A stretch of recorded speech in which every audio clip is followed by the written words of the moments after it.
नमस्कार.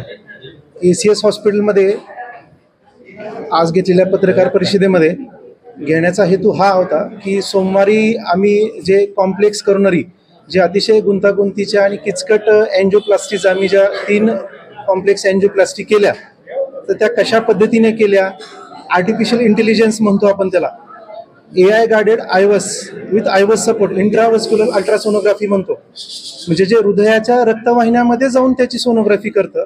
तर अशा नवीन तंत्रज्ञानाचा वापर करून जे फार कॉम्प्लेक्स, ज्याची पूर्वी बायपास झाली होती, एन्जिओप्लास्टी झाली होती आणि परत त्याला ब्लॉक झाला होता, अशा पेशंटची एन्जिओप्लास्टी, अशा 3 प्रकारच्या वेगवेगळ्या प्रकारच्या पेशंटची एन्जिओप्लास्टी आम्ही यशस्वीरित्या सोमवारी केली. त्याचबरोबर आम्ही वर्षभरामध्ये ज्या वेगवेगळ्या प्रकारच्या प्रोसिजर केल्या, ज्या वेगवेगळ्या प्रकारच्या हृदयरोगाशी निगडीत प्रोसिजर केल्या, एन्जिओग्राफी असतील, एन्जिओप्लास्टी असतील, हाताच्या किंवा मेंदूच्या एन्जिओप्लास्टीज असतील, त्या केल्या. त्याच्याबद्दलची माहिती आणि त्याच्याबद्दलची जनजागृती व्हावी, त्या हेतूने हे आजची पत्रकार परिषद आयोजित केली होती. तर ह्या सगळ्या व्यवस्थित आणि सक्सेसफुलरित्या झालेल्या आहेत. पेशंटलाही त्या सोमवारी ज्या वर्कशॉप आयोजित केलं होतं, जी कार्यशाळा आयोजित केली होती डॉक्टर दुग्गल यांच्या मार्गदर्शनाखाली, जे पुण्यातले आता isakal.com आहे देशातील नंबर 1 ची मराठी न्यूज वेबसाईट. प्रत्येक अपडेटसाठी isakal.com ला नक्की भेट द्या. कार्डिओलॉजिस्ट आहेत, इंटरव्हेन्शनल कार्डिओलॉजिस्ट, तर यशस्वीरित्या झालेली आहे. पेशंटलाही डिस्चार्ज देण्यात आलेला आहे. आणि याही पुढे अशा प्रकारच्या कॉम्प्लेक्स जे किचकट गुंतागुंतीच्या एन्जिओप्लास्टी असतील, तर त्याच्यासाठी ह्या वेगवेगळ्या प्रकारच्या कार्यशाळा, वर्कशॉप या आयोजित करण्याचा मानस आहे.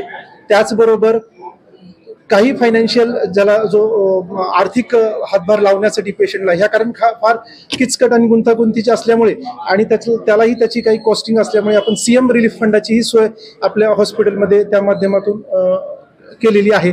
तर तिथूनही पेशंटला काही हातभार लागू शकतो. याबरोबरच पेशंटलाही हृदयरोग होऊ नये किंवा हृदयरोग झाल्यावर काय करायचं याबाबतचे अवेअरनेस किंवा याबाबतचं कॅम्प असतील, याबाबतच्या काही जनजागृती असेल, त्याही आम्ही वर्षभर वेगवेगळ्या माध्यमातून आम्ही घेत आलेलो आहोत आणि भविष्यात पण घेत राहू. माझं नाव अनिल चव्हाण, वय वर्ष 65, राहणार कोथरूड, पुणे. तर मागील बॅक हिस्ट्री सांगायची म्हटलं तर 2023 मध्ये मला अचानक छातीमध्ये पेन्स झाल्यानंतर मी दीनानाथ हॉस्पिटल पुणे येथे ॲडमिट झालो. त्यावेळेस डॉक्टर जानोरकर आणि डॉक्टर रणजित जगताप यांनी माझी बायपास केली. म्हणजे मी 8 दिवस तिथं ॲडमिट होतो. त्यानंतर 1 वर्षभर काही त्रास झाला नाही. डिसेंबर 24 मध्ये मला परत पेन्स चालू झाल्या. त्यानंतर मी दीनानाथला दाखवलं. त्या ठिकाणी तर कॅल्शियम डिपॉझिट झालेलं होतं एक वेन्समध्ये, असं निदर्शनात आलं. त्यानंतर डॉक्टर जानोरकर यांनी कॅल्शियम रिमूव्ह केलं आणि ते वेन्स ओपन केली. त्यानंतर 6 महिन्यानंतर, म्हणजे मागील महिन्यानंतर मला परत सिव्हिअर पेन्स व्हायला लागले. तर मी डॉक्टर प्रमोद सरांच्या बद्दल बरंच ऐकून होतं की ते अशा क्रिटिकल केसेस सगळ्या सॉल्व्ह करतात. त्यामुळे मी कसल्याही प्रकारचा विचार न करता पुण्याहून डायरेक्ट सोलापूर गाठलं. ACS मध्ये ॲडमिट झालो आणि त्यांची ट्रीटमेंट चालू केली. त्यांनी एन्जिओग्राफी केली, ते सगळं शोधलं कुठं कुठं ब्लॉकेजेस आहेत. डॉक्टर दुग्गल पुणे त्यांनाही त्यांनी कन्सल्ट केलं आणि नवीन ॲडव्हान्स टेक्नॉलॉजी निघाली आहे कॅल्शियम रिमूव्ह करायची. तर ते दुग्गल सर त्यांच्या गायडन्स खाली त्यांनी सगळे ब्लॉकेजेस रिमूव्ह केले माझे परवा मंगळवारी. आणि आता मला अगदी फ्री फ्लो आहे सगळ्या वेन्समध्ये. मला अगदी फ्रेश वाटते. आणि आता प्रमोद सर याच्यावरती अभ्यास करायला लागलेत की हे कॅल्शियम डिपॉझिट का होतं, ती टेंडन्सी का होती तुमच्या बॉडीमध्ये.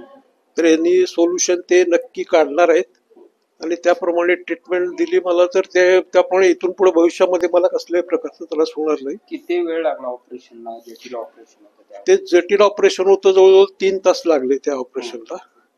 आणि 3 तासापैकी सपोर्टिंग स्टाफ यांनी खूप कॉपरेशन केलं. आणि ह्या 3 तासामध्ये मी 1 मिलीमीटर पण इकडे तिकडे हल्लो नाही. माझाही तेवढाच मी रिस्पॉन्स दिला, कारण मला त्याच्यात यशस्वी व्हायचं होतं. आणि doctor, supporting staff, doctor Duggal, Pawar सरांनी खूप एफर्ट्स घेतले आणि हे सगळं त्यांनी यशस्वी केलेलं आहे. आधुनिक तंत्रज्ञानाचा वापर करून केलेली आधुनिक तंत्रज्ञान वापर. याला काय साधारणतः या पूर्ण शस्त्रक्रिया आणि तुमच्या सर्वाला खर्च किती आला? खर्च सांगता 3-4 लाख आहे. खूप रिझनेबल रेट आहे तिथले. पुण्याच्या मानाने मुंबईच्या मानाने ग्रामीण भागाला परवडेल असे रेट आहे तिथले. तर ग्रामीण भागांच्या लोकांनी ह्या एसएस हॉस्पिटलचा फायदा घ्यावा. ते ग्रामीण ह्याच्यासाठीच त्यांनी इथं ओपन केलेलं आहे, कारण त्यांना बाहेर जायला खूप चान्सेस होते, तरी सुद्धा ते इथं ग्रामीण भागात राहिलेले. याचा वापर करण्यात आला असं डॉक्टरांनी अगोदर सांगितलं होतं काय ते? हा, मला कल्पना दिली होती त्यांनी की ही प्रोसेस कशी होणार आहे आणि आपण कुठली ऍडव्हान्स टेक्नॉलॉजी याच्यात आणलेली आहे आणि त्या ऍडव्हान्स टेक्नॉलॉजी मी तुमच्यावरतीच इथं हे करतोय. मी त्यांना म्हटलं तुम्हाला जे काही, माझा पूर्ण विश्वास आहे तुमच्यावरती, ज्या काही याच्यावरती उपाययोजना करायची असेल ते तुम्ही करू शकता. बाकी किती दिवस राहायचं, किती खर्च यायचं ह्याचा काहीही विचार मी केलेला नाही, तुम्हीही करायचा नाही. कारण मला याच्यातून बाहेर पडायचे आणि पुढे जी टेंडन्सी निर्माण होते कॅल्शियम वेन्स मध्ये डिपॉझिट होणं, असे खूप रेअर केसेस आहेत. तर त्याच्यातून माझी आणि इतर पुढे काही भविष्यात कोण रुग्ण असे आले तर त्यांची सुटका व्हावी, त्यांना व्यवस्थित हे करावं.